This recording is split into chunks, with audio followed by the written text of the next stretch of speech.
Hi everybody, welcome to my channel. Today I'm going to be showing you how I did this Yeti Christmas card. So I'm going to be using the Beast Friends new stamp set and dies by My Favourite Things, and I'm going to start by stamping out some of the Yeti images and the scarves and hats using Memento Tuxedo black ink. I'm going to be using Copics today, so I need an ink that's not going to smudge when I use the alcohol markers. So I'm going to stamp out a few more than I need, just because I have a habit of colouring things in and not liking them. So if I have extras, I'll use them on another card and save them for later. So for the fur on the first one, I'm going to be using the 0 marker, which is Colour of Splendour, CO1, which is a cool grey, and W3, which is a warm grey.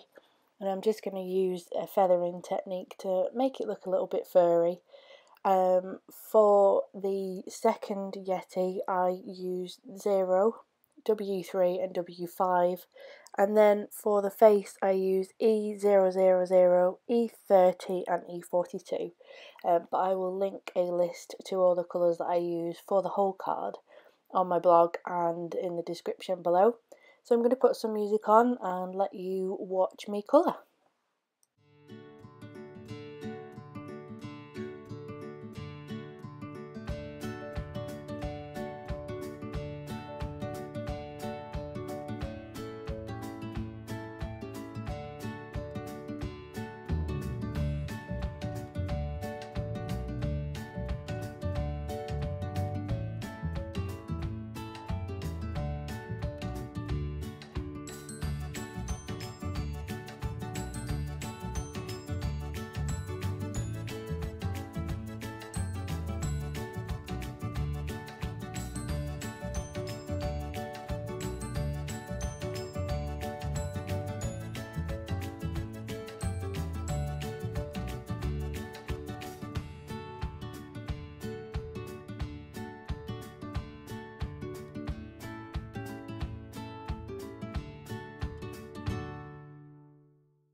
once I finish colouring, I'm going to use the matching die set to cut these out. And this is a brand new set that I haven't used before, so I'm just using some jewellery wire cutters to free the dies from the set, and you can also wiggle them backwards and forwards like this, and it will also release them. And then I trim the sharp edges using my wire cutters as well. So once I've got all the images ready to die cut, I just tape the dies onto the images with a bit of post-it tape so that it keeps everything in place, and then I will run it through my big shot machine. I'll have to do it a couple of times because I've got multiple images, but I'll just run it through once to show you what I do, and then we'll move on to the next bit. So for the background, I decided to use some trusty distress inks, and I'm going to be using Tattered Rose, Wilted Violet and Blueprint Sketch to create a kind of wintry sky using my mini blending tools.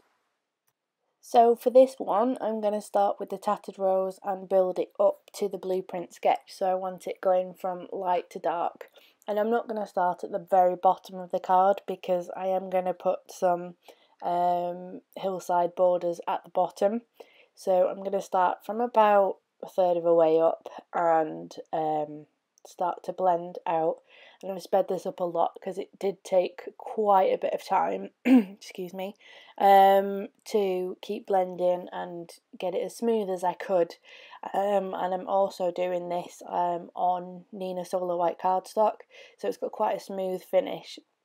And I pre-cut it down to 6 by 6.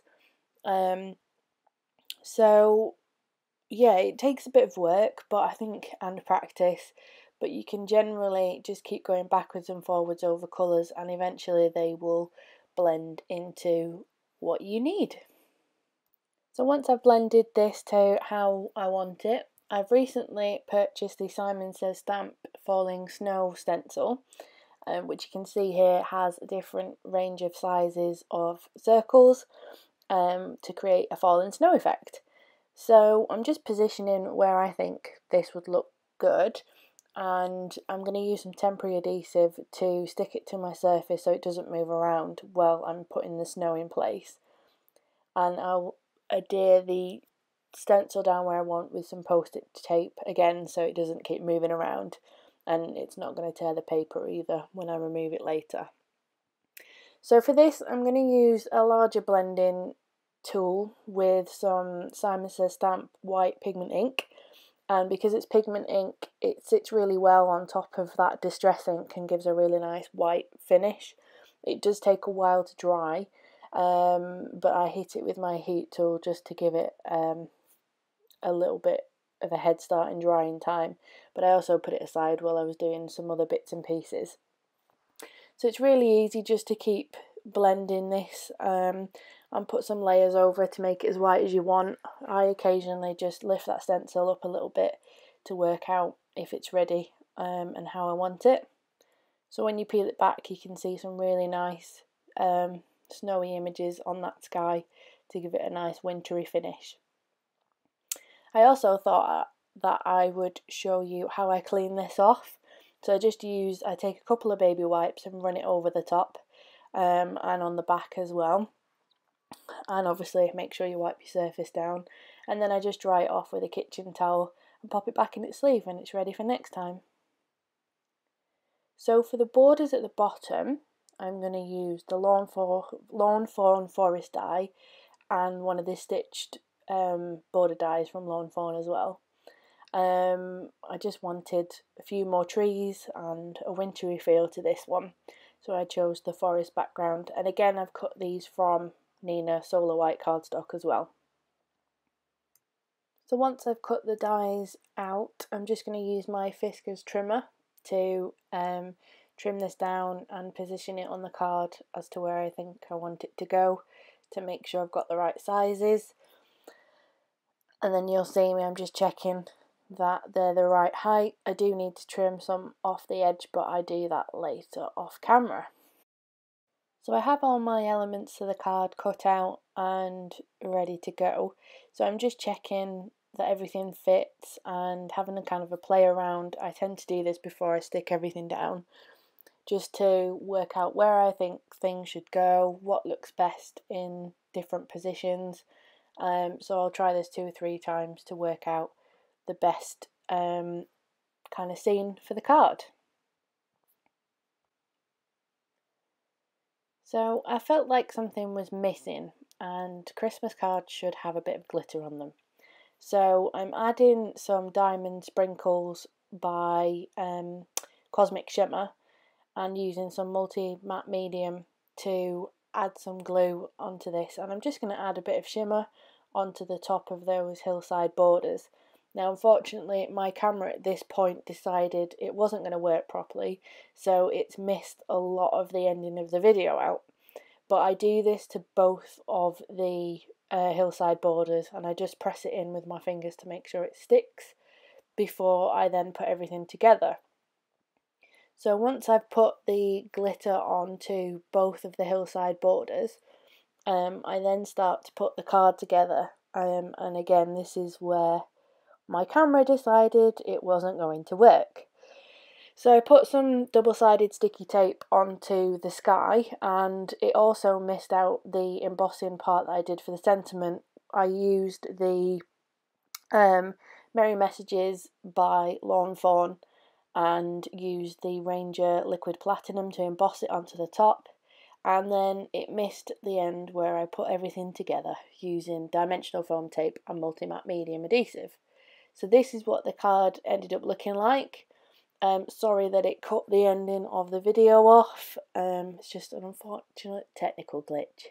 Anyway, I hope you liked this video. Please like, comment and subscribe, and I'll be back next time with another video. Bye!